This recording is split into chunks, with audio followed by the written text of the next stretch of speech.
Hari Om. So today I shall continue in English, part 6, Bible versus Christianity, Bible versus Bhagavad Gita, addressed to those, especially to those two TamilNadu school teachers, high school teachers, and probably certain priests, missionaries, Tamil missionaries in Tamil Nadu. So this is my part 6, so I am continuing. Now, if you see, again, I'm not saying why you should not read Bible, but I am asking everybody, please read Bhagavad Gita. But since this topic has been raked up, let me see this verse from St. Luke, and it is from chapter 19 and verse number 27, spoken by Jesus Christ. That's what it says. Because, very clearly he says, but those my enemies who would not that I should reign over them. Reign means rule, R-U-L-E, rule. Reign, R-E-I-G-N is given in the Bible text. Reign over them, bring here and slay them before me. So he says the people are his enemies, and you can bring before him and you can slay before him. Him means Jesus. These are the words of Jesus because they are all given in red. If it is in red, it is a word spoken by Jesus Christ. So Jesus Christ is asking enemies to be brought before him. That is, who are his enemies? Those who don't follow him must be his enemies. That's a conjecture. But the words are very clear that you should bring those enemies before him and slay them, kill them before me. Well, this is too much of a very himsa, I thought. Because no God would want anybody, even God, why parents, good people. Even I would not like anybody to be killed at all, even sentenced to death. I mean, that's only the Almighty, the very powerful, can probably bring you to life or take his life as per your karma. But this is the word. So Jesus says, in his human form, that his enemies can be brought before him and be killed before him. St. Luke. So Luke is probably writing in the name of Jesus Christ, and I hope that these are not the words of Christ, but in the Bible it says these are the words of Christ as per St. Luke in 19th chapter and 27th words. Let us see what Bhagavan says. See, Bhagavan says, it doesn't say anybody who enemies, but bhakti he wants, that's all. Now Bhagavan says in chapter 9 of Bhagavad Gita, verse number 29. Very clearly, simply he says, Samoham. Samoham, that means Sama Aham. Sarva Bhudeshu. Sarva Bhudeshu na me dvishaha asti na priyaha. Ye bhajanti mam bhaktya mayi te teshu chapyaham. This is the exact verse. Now I'll give you some anvaya and splitting. So Bhagavan says samoham means samam aham. Sama means equality, I. Aham means I. Samoham, sama aham. Sarva Bhudeshu, amongst Bhudeshu, is a Saptami Vibhakti Bahuvachanam.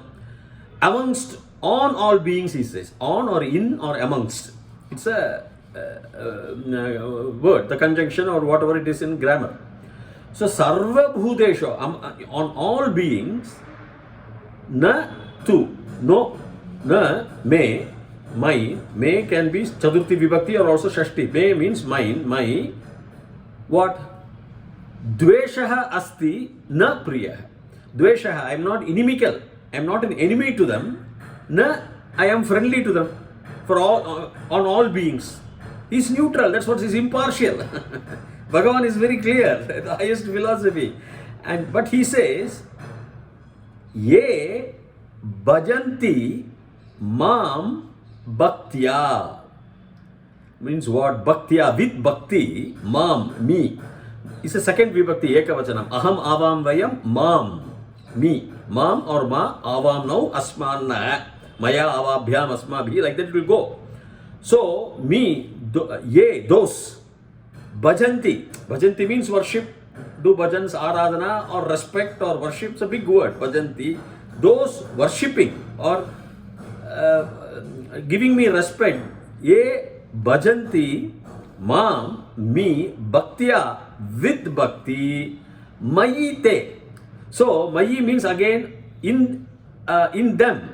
I am in them, that's what he says. Mayite, wait, I will complete. Mayi, how does mayi come? Aham avam vayam, mama asmat shabdaha eva, saptami vibhakti eka vachanam. Aham avam vayam, mama avam no asmanah, maya avabhyam asmabhi, mahyam me avabhyam no asmabhyam nah, mat avabhyam asmat, like that. Mama me avayoho no asmakam nah, mayi avayoho asmashu, like that it comes.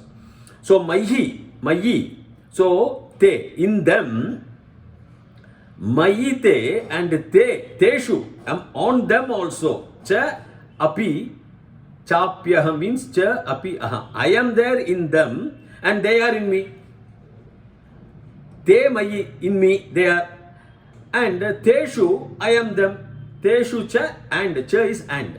Api also, aham, I am in them also. They are in me and I am in them also. Who? Those who worship him with bhakti. That's all. He wants only bhakti. He never says they are my enemies, you bring the enemies and I will kill them. No. See, this is what is more cultured and polite, told by Bhagavan 8,000 years back or 5,000 years back or much before Bible. So Bible God, what Jesus says, bring them, those enemies, bring them before me and I slay them before me, kill them before me. Is it correct? See, St. Luke always, in 14, we saw in 14th chapter and verse 23, what's 26, hate them, hate my father, hate your mother, hate. He uses strong words. I don't think Jesus would have said, because Jesus was a prophet, he was an impartial prophet, teaching everybody good things. You don't require those times. Yes, I love Jesus, that's a different thing. But when you come to the Bible, these churchianists, these missionaries, would have written down the line 10th century, 11th century, changing. These could not have been the words of a true prophet. Slay them before me, kill them before me. Why should he should do? Why should he ask somebody else to kill before him? That's a murder, whatever it is. Even an enemy also, you have to try them. You cannot kill them before you. Would you accept these verses from Bible, or would you ask them to read Bhagavad Gita? My dear teachers, my dear pastors of TamilNadu, you please tell me. Argue with me, no problem. And then go to another verse of Samuel, 2 Samuel. Samuel, he has written two books, big chapters. And in the second chapter, you can read this in Samuel in verse number 11, chapter number 12. Verse number 11.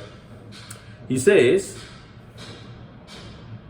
the Lord, the Bible God, in that book it says that the Lord of the Bible, the Lord of the Israelites, or the Lord of the Jews or somebody, there as per the Old Testament, it says, behold, I will raise up evil against you out of your own house. The Lord is warning.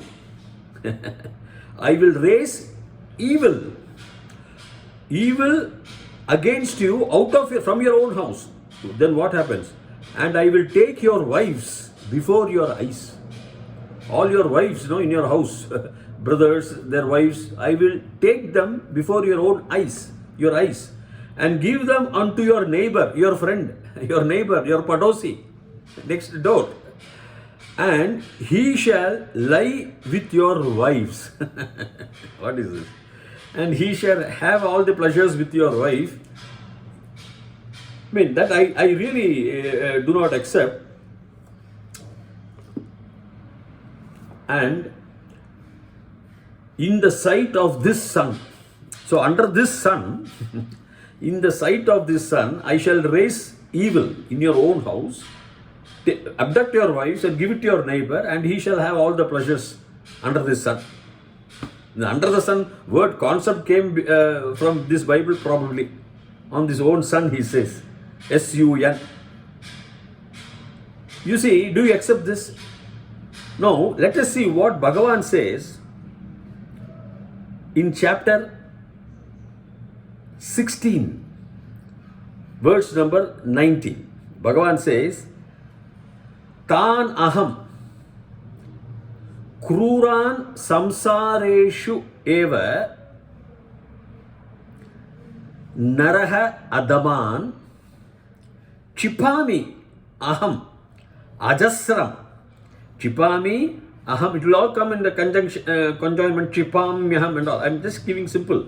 Chipami aham ajasram ashubhan. No shubham. Ashubhan. Asurishu eva yonishu. 19. Verse number 19. Asurishu eva yonishu. Asurin yonim apanna muda janmani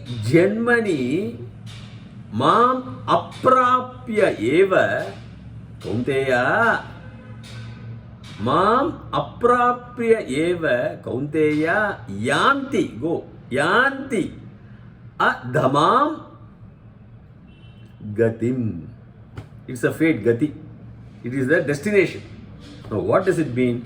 This is 20, the second one. So, what does it mean in the first one? Tan, those, aham.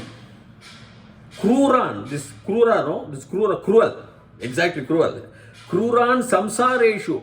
On the samsaras, on the lives of the humans who are kruran samsareshu, nara daman means nara means mankind, adhaman, without dharma. Those people without dharma are called dhaman, adharman. The ra is not there because somewhere the ra is a prakriti. So adhaman is a adharman you can take. Adhaman means Raman means Ramas, to those Ramas like that. Adhaman. So Bhagavan says very clearly, Chipami, I will throw them. That's all he says. I will put them. Aham, Ajasram, always. Ajasram means always. Ashubhan. Shubham, Ashubhan. Ashubhan,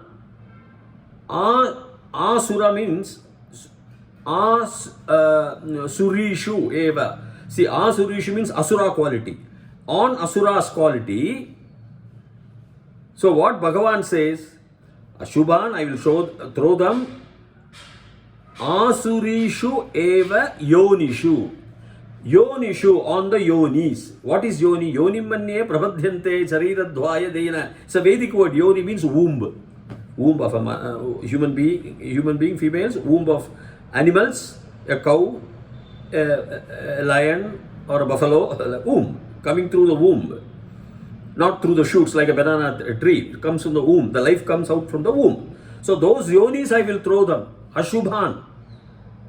No, there will be no Mangala there. There will be only sorrows and demonic and devil. Asurishu, of the asuras, of the demons.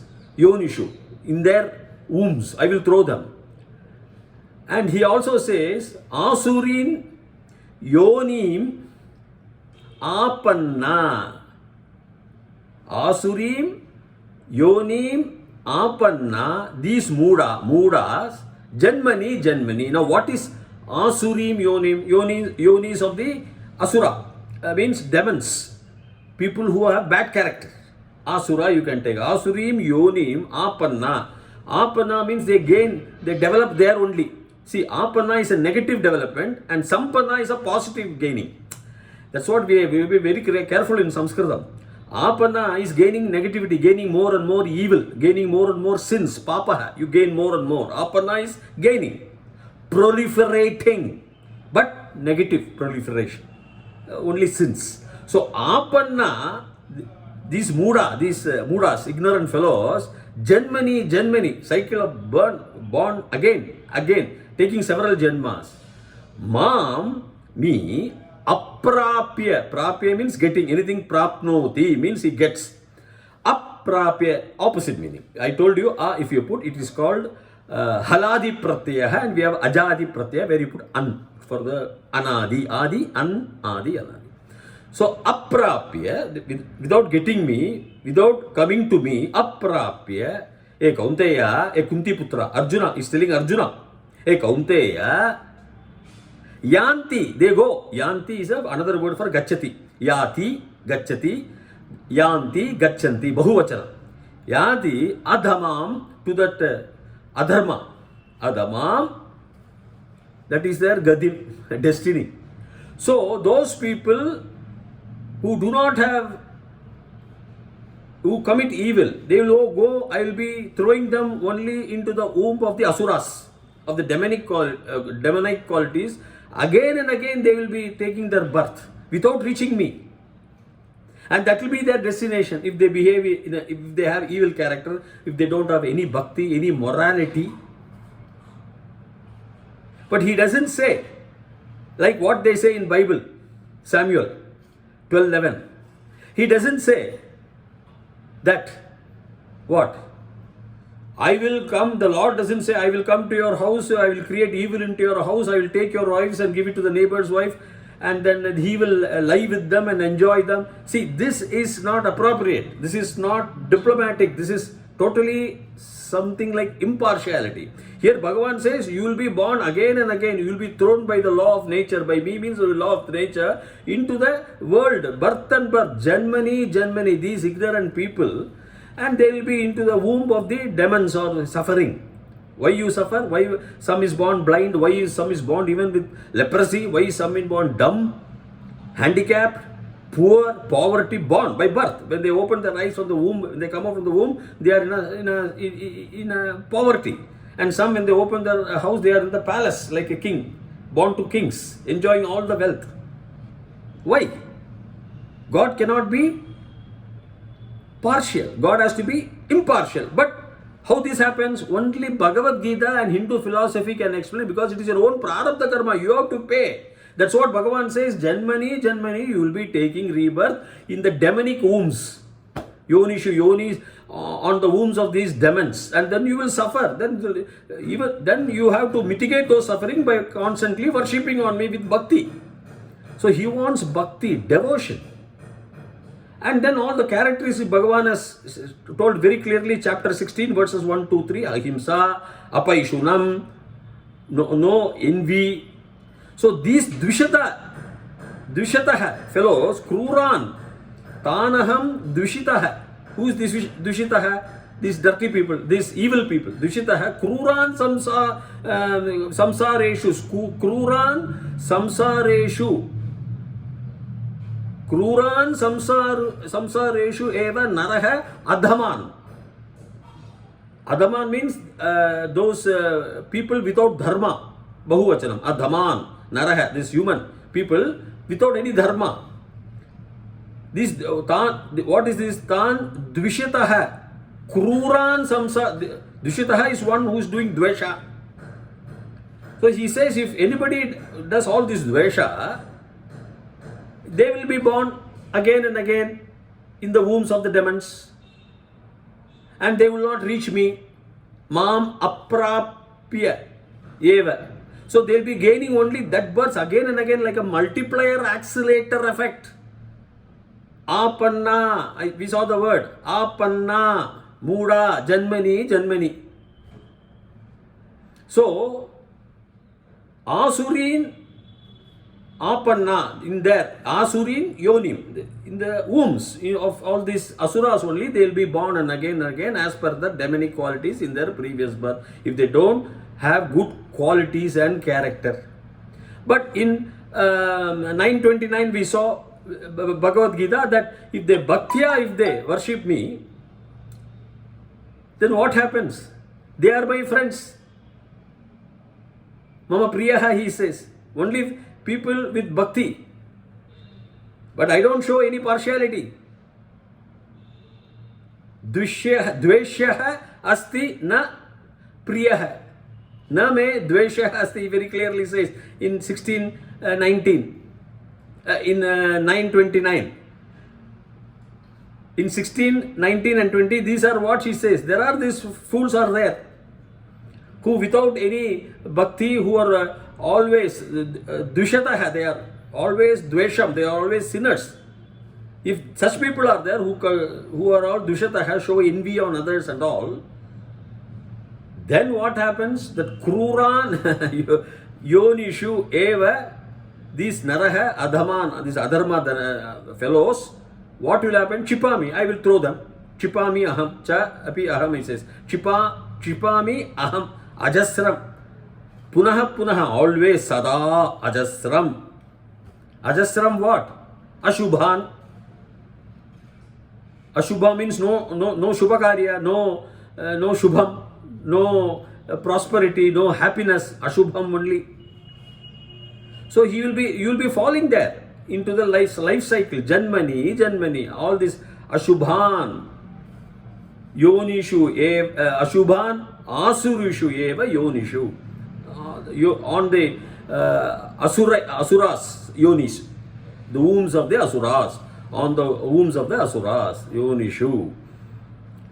So, Bhagavan does not say, you bring them, my enemies, and I will kill them. Enemies means who do bad, maybe the enemies of Jesus. I am not saying no. But you bring them before me, I will slay them, means it is not correct. The words used by St. Luke, as if Jesus spoke. That's why Einstein says, most of the things said in Bible are not true. They are childish and superstitious. God does not want to slay anybody. For what purpose? He is going to slay what? He is going to slay only the body. The body is always slayable, perishable. Hanyate hanyamane sharire, we have seen.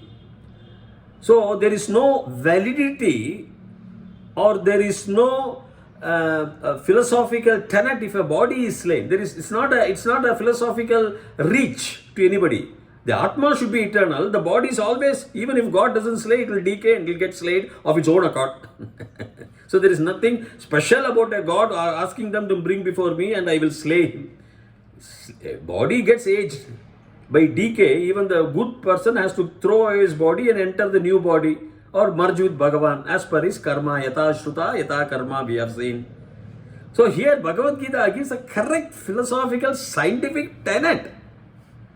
Not very childish, but in Puranas we have all those childish, like Bhasmasuran was killed by Lord Kartikeya. That is required because Puranas we don't say as history.